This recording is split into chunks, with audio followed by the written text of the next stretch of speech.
India TV9 news Maharashtra. Mohol तालुक्यातील वडदेगाव येथे पैशाच्या वादातून झालेल्या चाकू हल्ल्यात एका व्यक्तीचा मृत्यू तर एक जण गंभीर जखमी झाल्याची धक्कादायक घटना सोमवारी दिनांक 27 सकाळी सुमारे 10:15 वाजता घडली।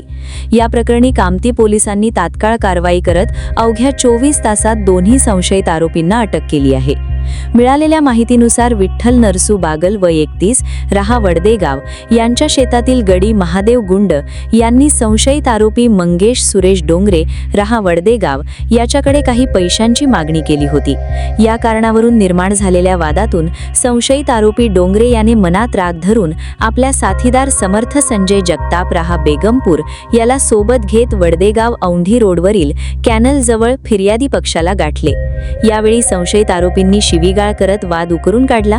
त्यातून संतप्त झालेल्या मंगेश डोंगरे याने फिर्यादीचे भाऊ दत्ता नागनाथ बागल वय 38 यांना आज तुला जिवंत सोडत नाही अशी धमकी देत धारदार चाकूने छाती व पोटावर वार केले। गंभीर जखमी झालेल्या दत्ता बागल यांचा घटनास्थळीच मृत्यू झाला। दरम्यान भांडण सोडवण्यासाठी मध्ये पडलेल्या समाधान महादेव जाधव वय 25 याच्यावरही संशयिताने चाकूने हल्ला करत त्याला कमरेजवळ व डाव्या हातावर गंभीर जखमी केले।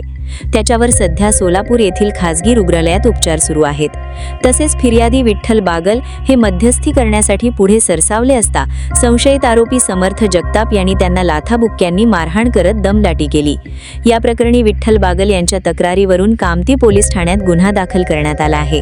पोलीस अधीक्षक अतुल कुलकर्णी, अप्पर पोलीस अधीक्षक प्रीतम यावलकर व उपविभागीय पोलीस अधिकारी संकेत देवळेकर यांच्या मार्गदर्शनाखाली सपोनी जकीकोरे, पोउनी दीक्षित व त्यांच्या पथकाने तातडीने तपासाची चक्रे फिरवत संशयित आरोपी मंगेश सुरेश डोंगरे, समर्थ संजय जगताप यांना अटक केली।